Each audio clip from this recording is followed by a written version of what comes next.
pergunta a vocês. Você se considera alguém religioso ou espiritual? Será que você é uma pessoa religiosa ou uma pessoa espiritual? Há uma diferença significativa nesses dois termos.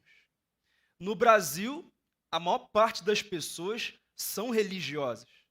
São pessoas que têm os seus ritos, as suas ocasiões em que, de alguma forma, buscam se conectar com o transcendente. Com certeza, essa é uma realidade do nosso país. A maioria das pessoas tem um norte, algum tipo de referencial de fé. Às vezes, um item ou um objeto que simboliza essa fé que afirmam professar. Muitos desses vivem essa fé por disciplina. Talvez por um medo de uma punição, um medo da consequência de rejeitar esse caminho de fé. Grande parte vive essa fé por uma herança familiar.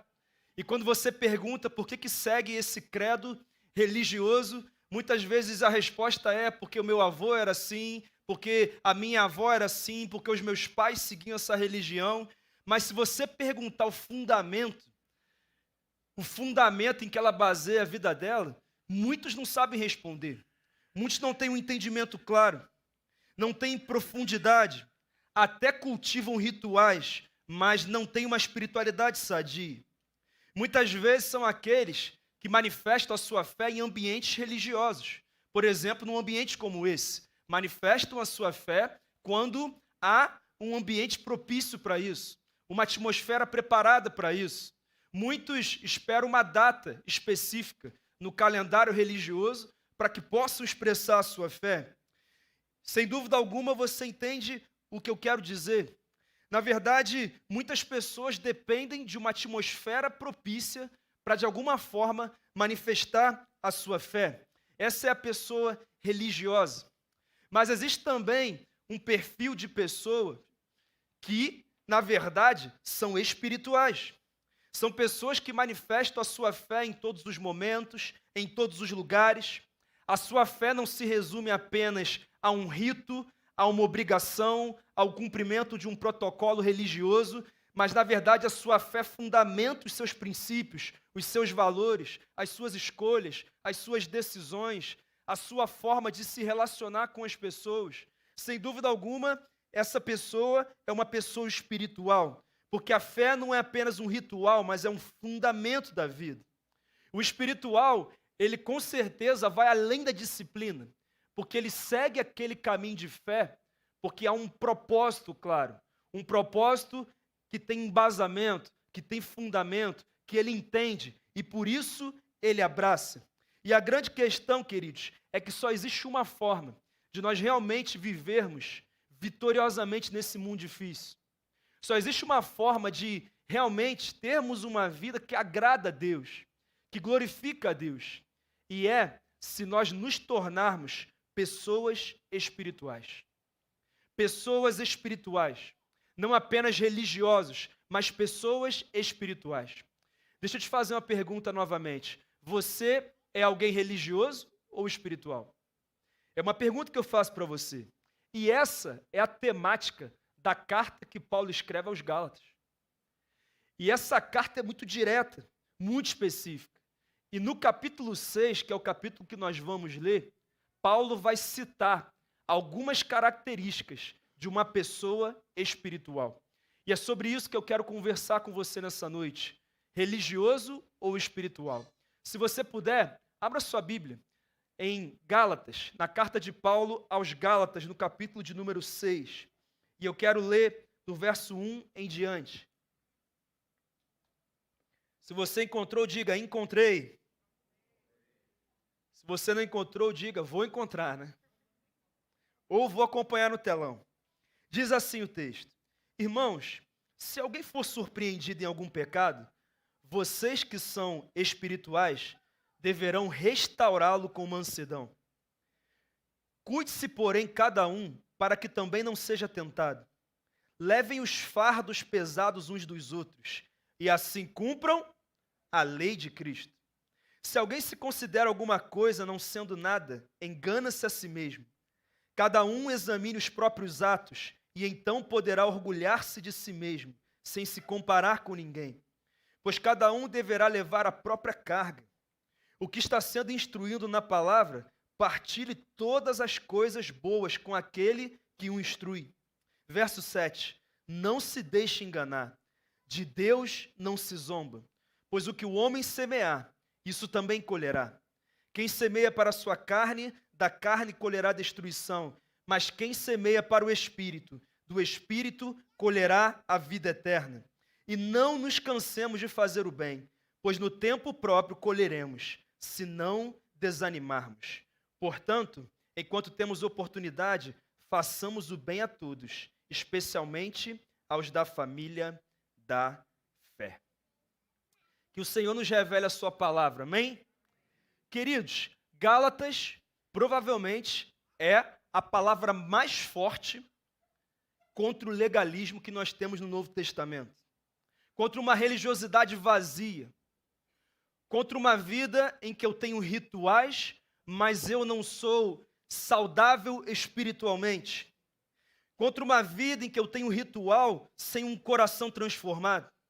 Na verdade, queridos, a nossa carne ama fazer coisas religiosas.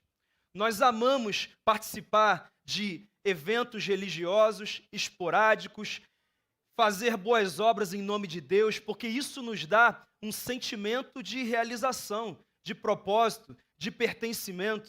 É uma realidade que nós temos na nossa vida. E por isso, muitos sistemas religiosos acabam misturando a lei com a graça. Acabam passando uma ideia de que eu posso conquistar o meu lugar com o Senhor na eternidade, a minha salvação, porque eu faço boas obras, porque eu realmente conquistei aquilo que eu desejo conquistar através de uma vida religiosa, uma vida piedosa. E isso muitas vezes nos faz muito bem. Mas, queridos, o que isso tem levado muitas pessoas a viver, na verdade, é uma escravidão de uma espiritualidade vazia, uma vida legalista. E na carta aos Gálatas, Paulo, ele traz um tratado contra essa religiosidade vazia. E ele vai dizer que foi para a liberdade que Cristo nos libertou, ou seja, há um propósito, e eu preciso viver isso intensamente. Pastor, do que ele está falando? Lá nas igrejas da Galácia, havia um grupo de judaizantes, que eram cristãos simpatizantes do sistema judaico de viver. E eles estavam pregando que, para que houvesse de fato a salvação da vida de cada um, seria necessário não apenas ter fé na morte e ressurreição de Cristo, mas também se submeter aos costumes judaicos. Por exemplo, a circuncisão, que nada mais era do que uma microcirurgia que acontecia no menino judeu nascido no seu 8º dia de existência. E eles faziam ali uma microcirurgia no órgão genital e aquela marca da circuncisão simbolizava a aliança dele com Deus. Então eles queriam trazer esse costume para dentro da igreja. E, queridos, circuncidar uma criança de 8 dias de nascimento, tranquilo. Agora, um homem de 40 anos, um homem de 50 anos, muito sério isso. Então Paulo escreve essa carta para corrigir, para proteger. E ele é direto, ele diz, olha, se tem que haver esse tipo de circuncisão, então Cristo morreu à toa. Mas a morte de Cristo é suficiente para nos libertar. A nossa circuncisão não é externa, mas ela é interna. É uma mudança do nosso coração, é uma mudança da nossa mentalidade. A morte de Cristo é suficiente. Mas no verso 11 do capítulo 6, Paulo vai chamar atenção, porque ele diz assim, vejam com que letras grandes estou lhe escrevendo de próprio punho. Queridos, para quem estuda um pouquinho das cartas de Paulo, com certeza isso faz muito sentido, porque as cartas dele eram ditadas, mas essa, por algum motivo, ele escreveu de próprio punho em letras grandes, em letras garrafais. Isso quer dizer que ele está chamando atenção, prestem atenção nisso, porque isso é importante. O que ele estava dizendo é, só há uma coisa pior do que viver escravizado pelo pecado, é ter sido liberto por Cristo e voltar a um jugo de escravidão. Então ele começa essa carta já dizendo, foi para a liberdade que Cristo nos libertou. Então não se submetam novamente a um jugo de escravidão.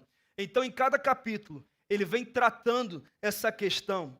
Ele vem exortando uma igreja que estava se tornando religiosa, legalista, ao invés de ser espiritual. Estavam confundindo maturidade espiritual com atos religiosos. Então Paulo faz uma limpeza, ele instrui, ele corrige, para que aquela igreja se tornasse uma igreja verdadeiramente espiritual. E, queridos, tem uma coisa que eu e você precisamos ser, é de fato pessoas verdadeiramente espirituais.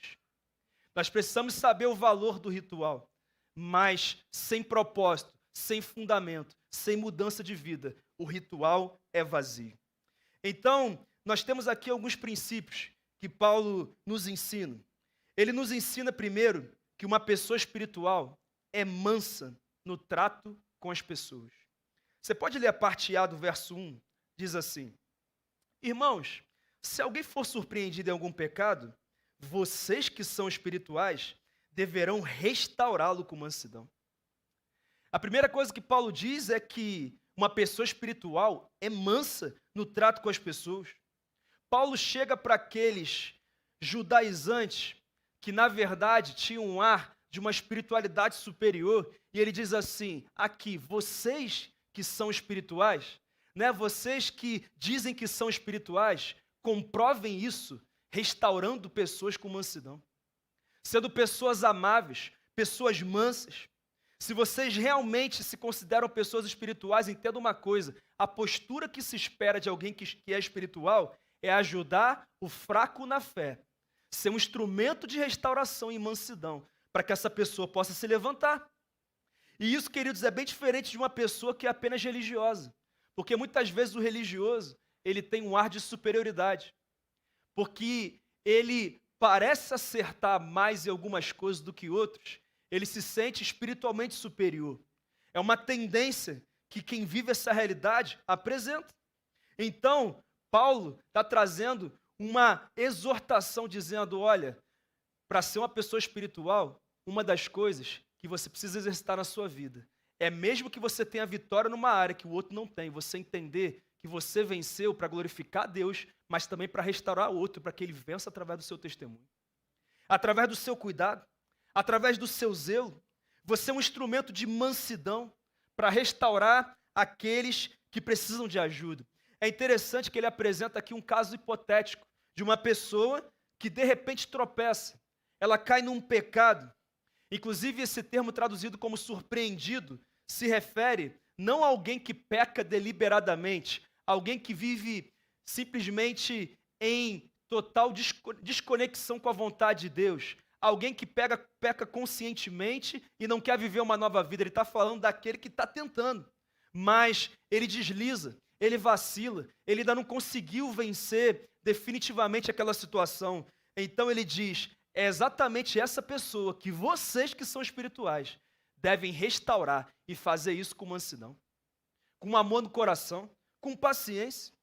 É interessante que esse termo que é traduzido como restaurá-lo como mansidão se refere a consertar um osso fraturado. Essa pessoa, ela está machucada, ela está lesionada, ela está enfraquecida. E vocês que são espirituais, então, deverão fortalecer. Paulo não está dizendo que você tem que ser conivente com o pecado. Ele está dizendo que tem que ter correção, mas correção em mansidão. Quem é que está entendendo, gente? Pastor, por que isso é tão importante? Porque uma das formas de nós provarmos que somos cristãos e que somos igreja é na forma como nós tratamos as pessoas. Principalmente aquelas pessoas que não estão bem.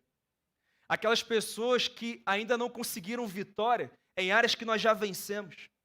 A minha pergunta é, se pessoas que erram, se pessoas que falham, são isoladas, são condenadas, são afastadas, qual é a diferença que há nesse tipo de comportamento com o comportamento que nós vemos no mundo? Não há diferença alguma. E é isso que Paulo está falando. Queridos, muitas vezes nós somos tão duros com as pessoas que, além de não serem restauradas, elas pioram até naquilo que já não estava bom. Porque elas se sentem oprimidas, pressionadas. E o problema do legalista é que ele é sempre mais severo com os outros do que ele é consigo mesmo. E aí é que a gente vê a diferença de uma pessoa espiritual, porque o espiritual nunca acha que ele é espiritual. Ele sempre acha que ele tem que melhorar, que tem alguma coisa que ele tem que ajustar, que tem alguma coisa que ele precisa aprimorar na caminhada dele com Deus. E nessa caminhada, nesse entendimento, ele fortalece pessoas. E sabe, queridos, isso é muito sério. Isso já acontecia nos tempos bíblicos. Por exemplo, um dia, uns religiosos pegaram uma mulher em adultério e jogaram aos pés de Jesus e disseram: a lei manda apedrejar. O que você manda a gente fazer? O texto conta que Jesus começou a escrever aonde? Na areia. E ele está escrevendo.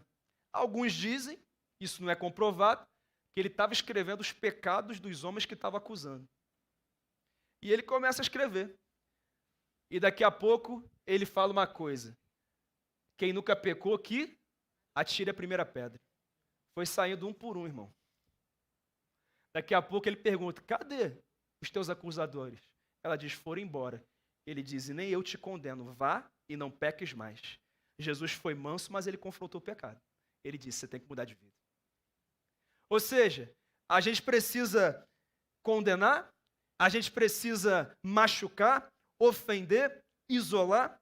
Temos que pensar sobre isso.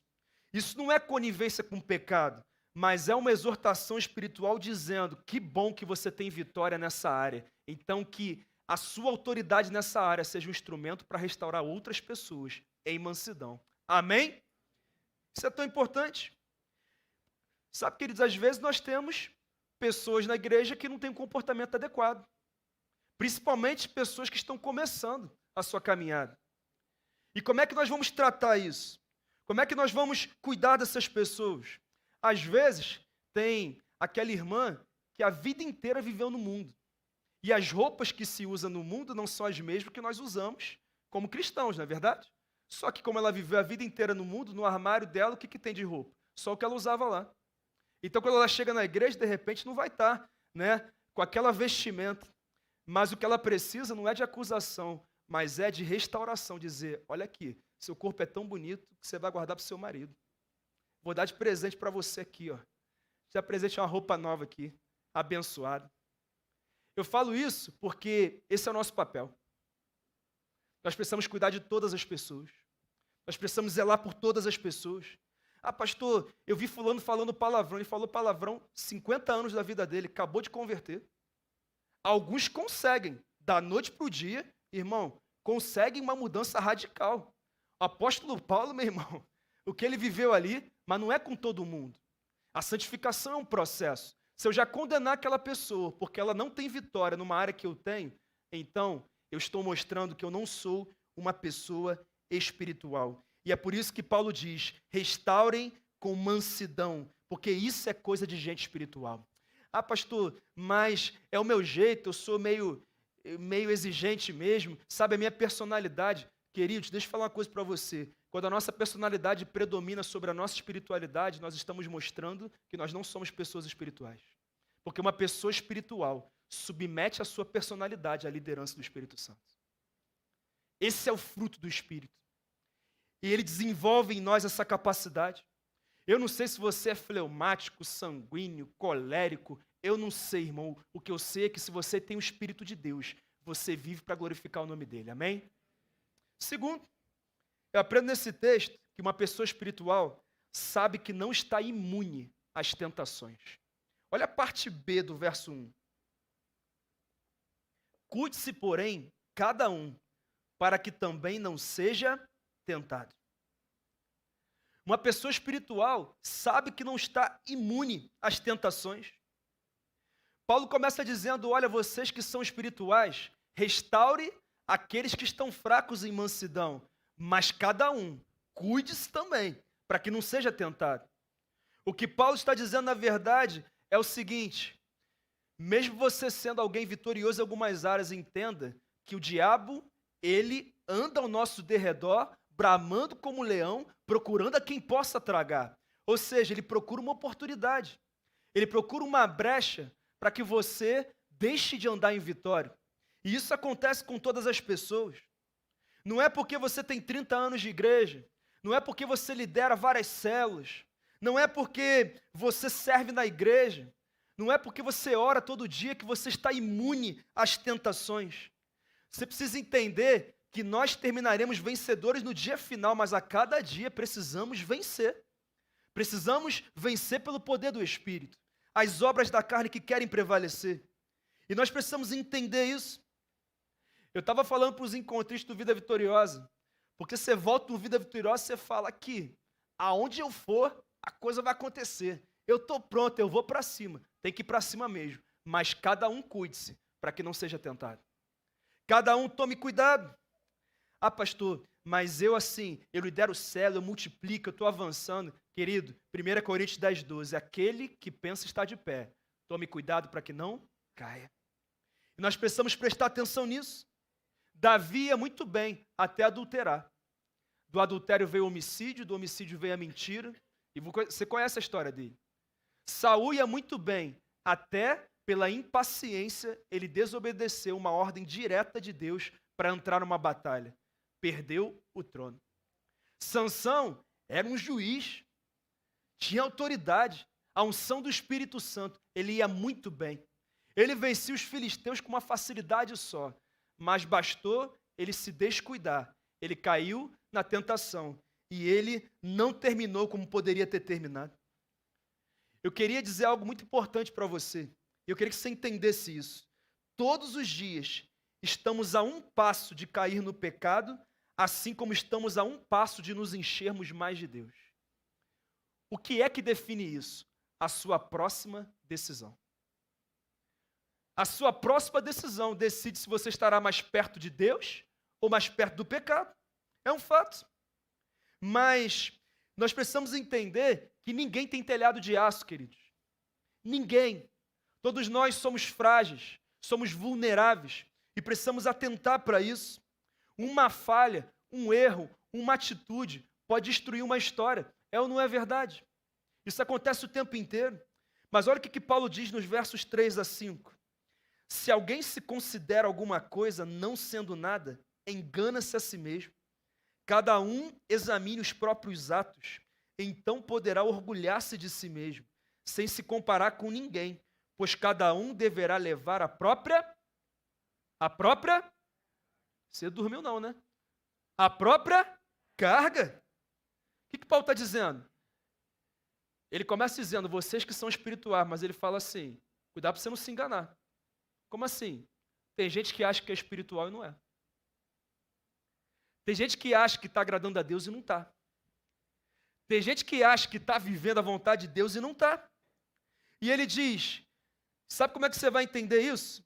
Você vai entender isso se você não viver de forma comparativa. É por isso que ele diz, não se compare com ninguém. Por quê, pastor? Porque você sempre vai encontrar alguém menos espiritual que você. Você sempre vai encontrar alguém que lê menos Bíblia que você, que é menos ativo na igreja do que você, alguém que ora menos que você, alguém que erra mais que você. Fica tranquilo, não vai ter muito trabalho para isso não. E se você basear a tua espiritualidade em alguém que é menos espiritual que você, o problema é que você nunca vai mudar de fase. Quem é que está entendendo? É por isso que Paulo diz assim com muita clareza, ele diz, olha aqui, cada um examine os próprios atos, então poderá orgulhar-se de si mesmo, sem se comparar com ninguém, pois cada um deverá levar a própria carga. O que ele está dizendo? Cada um tem uma responsabilidade, uma carga. Então a minha comparação de espiritualidade é com a responsabilidade que o Senhor me deu. Ou seja, o padrão é o que Deus determinou. Não é o outro que está pior ou o outro que está melhor. Paulo é muito direto nisso. Se você perceber que diante do que Deus propõe como padrão para você, você precisa melhorar, é dessa forma que você cresce no Senhor. Aquilo que Deus espera de você. Ah, pastor, eu não leio tanta Bíblia não, mas assim, eu já leio muito mais do que muita gente. Sabe, pastor, eu assim, não sou um baita líder de célula, mas eu tenho mais resultado do que a maioria dos líderes. Sabe, pastor, eu assim, eu não sou o melhor marido não, mas eu olho para cada casamento aí, eu vejo que o meu está muito melhor. Esse é o nosso problema. Nós queremos nos comparar com outras pessoas. Então o caminho para andar em vitória é se comparar com o padrão que a palavra determinou para a sua vida. E olhando para esse padrão, eu te pergunto, você é uma pessoa espiritual? Ou você é uma pessoa religiosa? Atente para isso. E, queridos, tem algo ainda mais importante. Porque, muitas vezes, na nossa relação com Deus, nós podemos perceber o que temos que melhorar, mas, às vezes, não é suficiente a nossa relação com Deus. Nós precisamos de alguém que lidera a nossa vida espiritualmente, alguém que é um canal de Deus. Na nossa igreja, nós chamamos isso de discipulado. Alguém que vai perceber o que você não está percebendo. Alguém que vai identificar o que você não está identificando. Sabe, queridos, as pessoas que não valorizam o discipulado estão, na verdade, afirmando que não entendem que precisam melhorar. E não reconhecem que alguém levantado por Deus pode ser esse canal para que ele possa melhorar. Ah, não, pastor, valoriza o discipulado. Você nem conta com ele. Como é que valoriza? Não tem como dizer que o discipulado é valorizado. Sabe, queridos, isso é muito sério. O discipulado é fundamental. E o grande problema é que uma hora as nossas fragilidades serão expostas. Porque uma hora nós vamos errar numa atitude, nós vamos ter uma reação impensada, intempestiva, nós vamos falar algo que não deveríamos falar, que não teria acontecido se nós tivéssemos valorizado pessoas que Deus levantou para caminhar conosco. Isso é tão importante. Uma vez, nós tínhamos um casal de líderes de célula aqui na igreja. Casal assim com potencial incrível.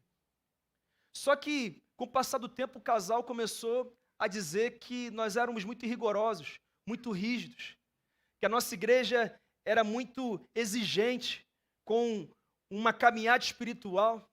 E nós dizíamos, olha, a gente aqui só expõe aquilo que a palavra determina. Nós só não negociamos o evangelho. E, com muita resistência, essas pessoas acabaram entregando a liderança da célula. E daqui a pouco, elas deixaram de frequentar a célula. Quando você foi ver, você só via eles na igreja uns 2 domingos por mês. Porque eles são daqueles que, quando vai gente na casa no domingo, fica até de noite, porque, né, recebi família, não posso ir à igreja não. Lá em casa é contrário. Foi visitar crente, domingo vai para onde? Vai para a igreja. E quando a gente falava, olha, estamos com saudade de vocês. Não, mas esse negócio de todo domingo para a igreja é religiosidade. Religiosidade. Isso é exagero. Exagero. E começou. O resultado é, saíram da igreja. Saíram da igreja. E aí um dia, eu entro numa casa de carnes com um irmão da igreja e de cara eu encontro eles. E como qualquer pessoa, a gente cumprimenta, a gente brinca, pergunta como é que tá, mas eu percebi que eles estavam muito sem graça. Eu falei, pensei assim, por que estão tão sem graça assim? Saíram, mas são amados, são cuidados, não tem nenhum problema não. Aí eu entendo quando o garçom chega, porque chega para servir 2 cervejinhas para eles. Pensa numa situação que um pastor não quer passar, irmão. Misericórdia. Mas sabe por que isso acontece? Porque quem não presta contas a ninguém, uma hora não vai percebendo que a sua régua de limite vai subindo. E daqui a pouco está fazendo coisas que jamais imaginou fazer. Tome cuidado para isso não acontecer na sua vida. É por isso que Paulo diz, cada um cuide-se para que não seja tentado. Aquele que está de pé, cuide-se para que não caia. Sabe, querido, se você não tiver um contraponto, alguém que ora por você, alguém que às vezes vai corrigir, vai te exortar em mansidão, como temos ensinado, uma hora a tua régua de limites sobe e você vai deixar de viver a plenitude do que o Senhor tem para você. Se você está me entendendo, fale, eu estou, pastor. E isso é fundamental. Tome muito cuidado. Mas em terceiro lugar, Paulo nos ensina que uma pessoa espiritual suporta o próximo e honra a quem honra. Você pode ler comigo o verso 2 primeiro? Diz assim, levem os fardos pesados uns dos outros, e assim cumpram a lei de Cristo. Assim o quê? A lei de Cristo. O que Paulo está dizendo, na verdade, é, quando eu me importo em cuidar de pessoas, eu estou cumprindo a lei de Cristo. O que ele está dizendo com mais profundidade é: vocês judaizantes que se acham espirituais, deixa eu ensinar para vocês o que é ser espiritual. Ser espiritual é dividir as cargas com as outras pessoas. Ser espiritual é poder dizer que essa pessoa estava longe, mas hoje está perto de Deus, porque você foi lá e cuidou dessa pessoa. Você ligou, você visitou, você mandou uma mensagem. Você não foi daqueles que empurrou ladeira abaixo aquele que já estava fraco, mas você cuidou daquela pessoa. Isso é ser espiritual. Paulo está dizendo que o segredo da vida não é você, porque cuidar de si é normal. Até animais irracionais cuidam deles. Isso é natural. Agora, Paulo está dizendo, quando você cuida do próximo, você está cumprindo a lei de Cristo. Você está sendo uma pessoa espiritual. Uma pessoa espiritual divide os fardos.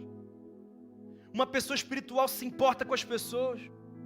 Uma pessoa espiritual se envolve com as pessoas. Sabe, queridos, eu estava ali no Vida Vitoriosa e vendo tantos servos. Irmãos, no Vida Vitoriosa estava servindo gente que eu conheci na academia há 6 meses atrás. Estava no mundão. Irmão, batizou, está servindo a equipe do Vida Vitoriosa. Batizou ele, batizou o irmão, a cunhada e a esposa estava no Vida Vitoriosa, vai batizar também. Pessoas que talvez pudessem ser deixadas de lado, mas o evangelho, que é o poder de Deus para salvar o homem, ele alcança todas as pessoas. Mas a minha pergunta é: será que você tem se dedicado? Será que você tem dividido os fardos? E eu vi aqueles servos ali dedicados, eu falei: gente, mas que alegria de ver vocês servindo com tanto amor. E nessa igreja é tanta gente servindo com amor, liderando célula, servindo nos ministérios. Fica em 2 cultos, tem escola do avivamento de manhã, e o pastor fala que vai ter 3 cultos, e desespera, mas fala: estou aí mesmo assim. Por quê? Porque estão envolvidos, querem cuidar de pessoas. Sabe, queridos, não é justo que nessa igreja algumas pessoas deem o sangue e você não dê nem o seu suor. Não é justo. Não é justo. Não é justo. Pessoas que estão realmente entregando suas vidas por amor ao evangelho e por amor às pessoas. Mas é interessante que Paulo também diz, no verso 6, que o que está sendo instruído na palavra, partilhe todas as coisas boas com aquele que o instrui. Ele diz assim: honre quem te abençoa. Valorize quem te abençoa. E sabe, queridos, Paulo estava dizendo: olha, presta atenção. Alguns de vocês estão dando ouvidos a judaizantes, a gente que está rasgando a cruz de Cristo. Vocês têm que dar ouvido a mim. Eu plantei essas igrejas da Galácia. Eu tenho autoridade para falar com vocês. Ou seja, Paulo é muito direto com aquela igreja. Deixa eu te fazer uma pergunta: você tem valorizado as pessoas que têm te abençoado? As pessoas que cuidam de você? As pessoas que têm sido aqueles que dividem os seus fardos? Você tem honrado pessoas? Pastor, o que é honrar? Honrar é além de amar, porque quando você ama alguém, você dá o que essa pessoa precisa. Mas quando você honra, você vai além do que ela precisa. É o que nós chamamos aqui na igreja de mimo, né? É o mimo, é o zelo, é uma mensagem, é uma lembrancinha, é uma menção, é um momento de oração pela vida dessa pessoa. Será que você tem feito isso? A minha oração é para que nós entendamos que pessoas espirituais dividem os fardos com os outros e sabem honrar a quem honra. Sabem honrar quem honra. É que nós possamos multiplicar uma atmosfera de honra, não somente nessa igreja que já é uma realidade, mas na nossa casa, na nossa empresa, nos lugares que nós estamos. Imagina se se os 700 dessa igreja decidirem honrar pessoas no final desse ano, irmão. Vai ser uma atmosfera de amor, de perdão, de glória e de graça, sim ou não? Porque a gente é bom em reclamar das pessoas, né? A gente é bom em lembrar do que elas fizeram de errado. Mas nem sempre nós somos tão bons assim em honrar essas pessoas naquilo que elas têm liberado de bênção sobre a nossa vida. Paulo é muito direto sobre isso. Mas em quarto lugar, eu aprendo nesse texto que uma pessoa espiritual cultiva hábitos espirituais. Diga, hábitos espirituais. Vamos ler os versos 7 e 8? Não se deixe enganar. de Deus não se zomba. Pois o que o homem semear, isso também colherá. Quem semeia para a sua carne, da carne colherá destruição, mas quem semeia para o Espírito, do Espírito colherá a vida eterna. Agora, Paulo, ele vai aprofundar, porque ele vai dizer para aqueles judaizantes com toda clareza: vocês querem saber se vocês são espirituais? Então tenham hábitos espirituais. A circuncisão ou costumes judaicos não tem nada de Cristo neles. Na verdade, o que o Senhor espera de vocês é que vocês vivam uma vida que vá além da religião, que vocês vivam uma espiritualidade sadia, uma fé viva, uma fé transformadora, uma fé que muda a vida de vocês e muda através da vida de vocês. A pergunta não é se você conhece histórias bíblicas, a pergunta é se você aplica a Bíblia na sua vida.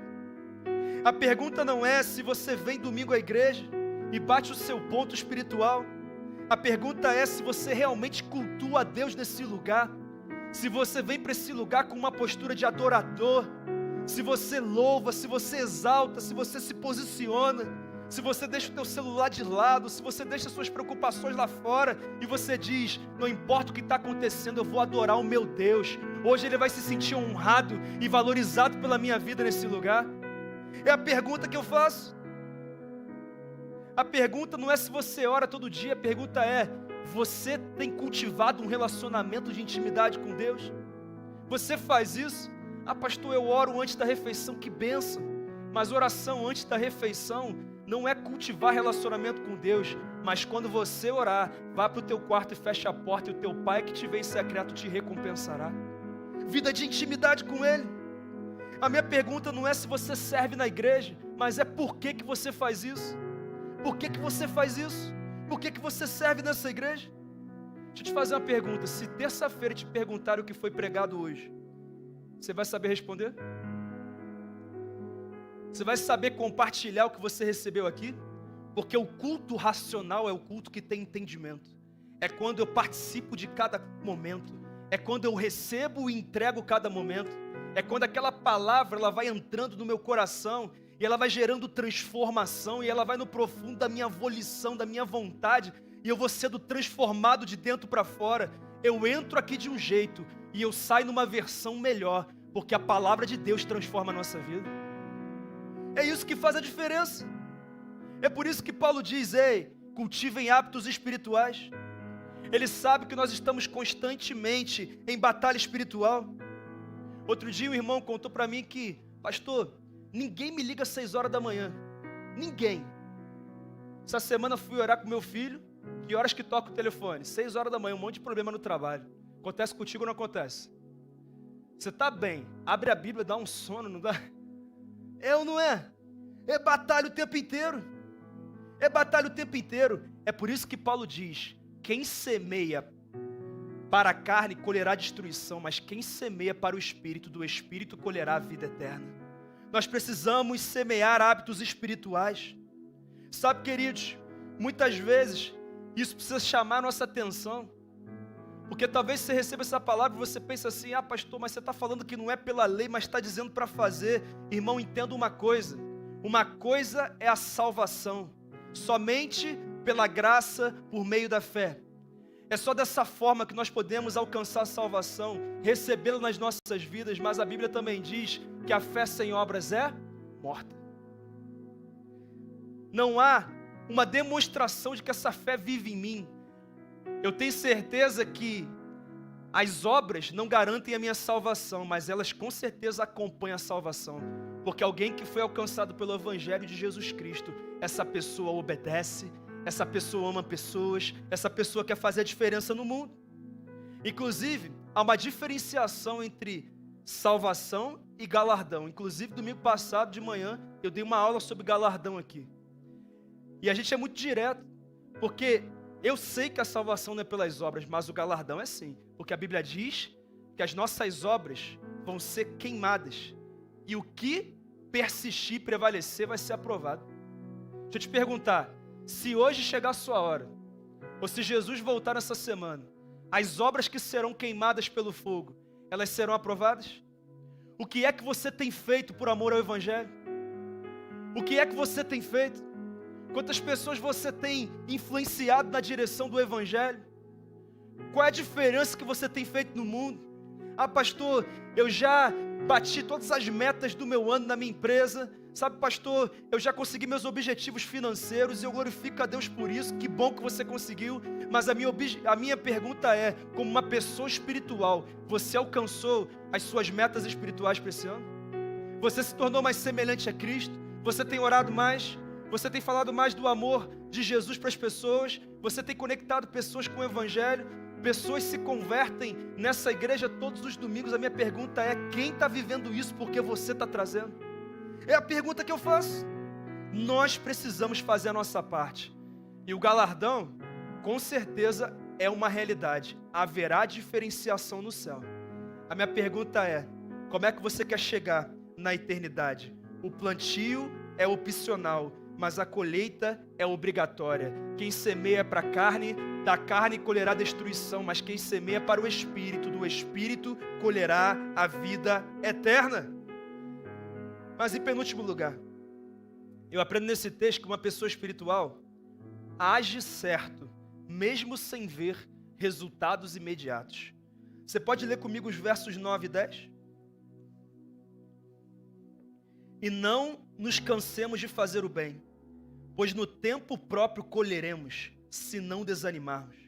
Portanto, enquanto temos oportunidade, façamos o bem a todos, especialmente aos da família da fé.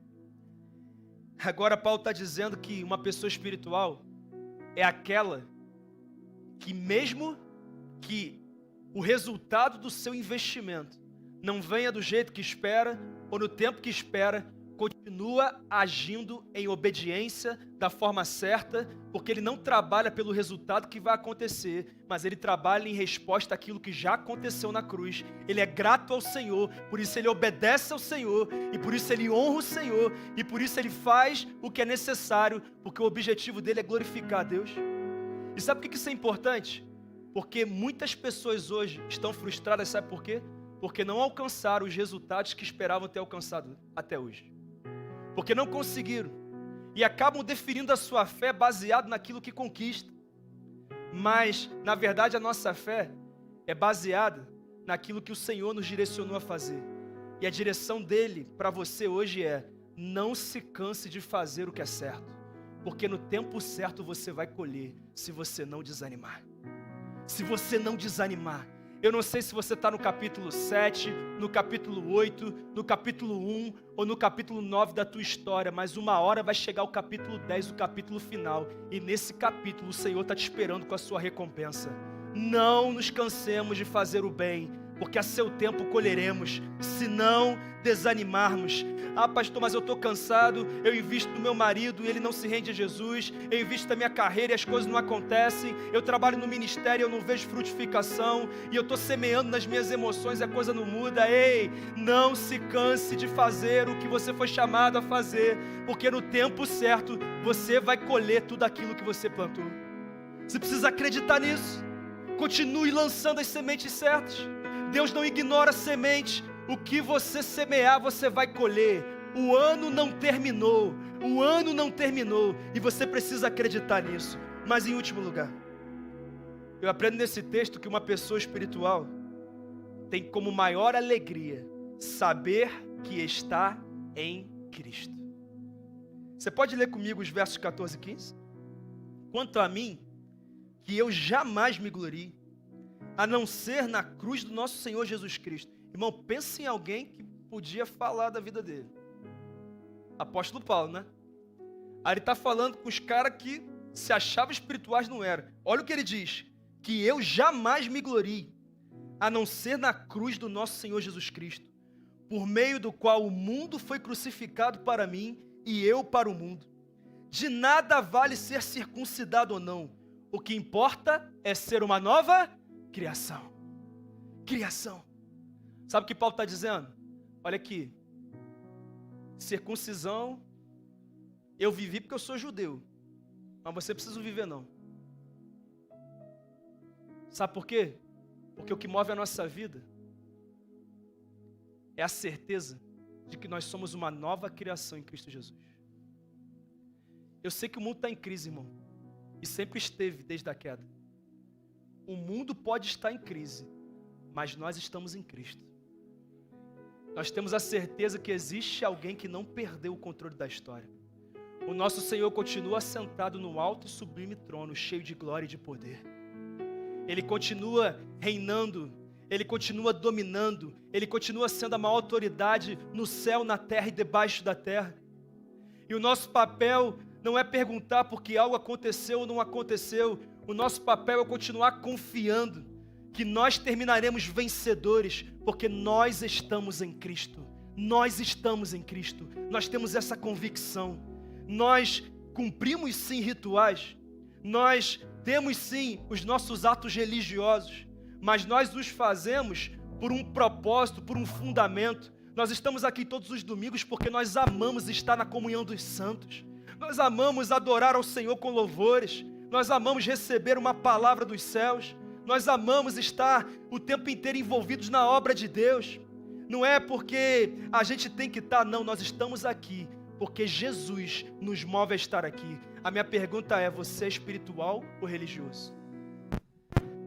Você é espiritual ou religioso? Será que você consegue hoje responder? Será que você consegue hoje ter clareza de qual é o seu status espiritual na visão de Deus? É uma pergunta que eu faço a você. Eu quero convidar todos a fechar os seus olhos nesse momento. E eu queria que você realmente refletisse nessa palavra. E que você realmente avaliasse o que o Senhor está falando com você. E que você realmente pedisse, Deus, eu quero ser uma pessoa espiritual.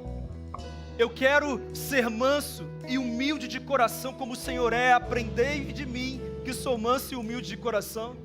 Eu quero ser alguém que vigia. Eu sei que eu serei tentado, mas eu quero continuar em vitória. Sabe, Senhor, eu quero realmente semear hábitos espirituais na minha vida, para que eu viva uma fé genuína, uma fé autêntica, para que eu tenha meus rituais sim, mas rituais que manifestam uma verdade interna. Eu estou em Cristo, eu sou a habitação do Espírito Santo, eu sou um adorador, e eu adoro porque essa é minha missão, essa é minha vida. É isso que me move, essa é minha identidade. Eu estou nos domingos, eu sirvo na igreja, eu oro, eu leio Bíblia, não porque eu tenho que cumprir um protocolo da religião. Eu faço isso porque para onde eu irei, se só Tu tens as palavras de vida eterna? A minha vida não tem sentido sem o Senhor. A minha vida não tem sentido sem viver a Tua vontade. Ela é boa, ela é perfeita, ela é agradável. Que todo espírito de religiosidade caia por terra em nome de Jesus. E que o Teu Santo Espírito levante nesse lugar uma igreja saudável espiritualmente. Uma igreja que vive uma fé viva, uma fé verdadeira, em nome de Jesus. Eu quero orar com você. Feche seus olhos. De repente você ouviu essa palavra e você entendeu. Eu não tenho sido alguém espiritual, eu tenho sido religioso. Eu preciso me tornar alguém espiritual. E a única forma disso acontecer é abrir espaço para que Cristo, de fato, nos conduza a uma espiritualidade sadia. Eu quero orar com toda a igreja aqui. Eu quero pedir para que todos aqui presentes repita essa oração. Não precisa ser em voz alta, pode ser no fundo do coração, dizendo: Senhor Jesus, eu reconheço que preciso de uma mudança real na minha caminhada de fé. Eu quero sair da religiosidade e abraçar uma espiritualidade sadia e verdadeira. Eu quero uma fé viva, transformadora, que flua em mim e através de mim, e dessa forma impactar o mundo com a Tua glória, com o Teu poder, com a Tua palavra. Eu oro te pedindo perdão pelos meus pecados e te convidando para me conduzir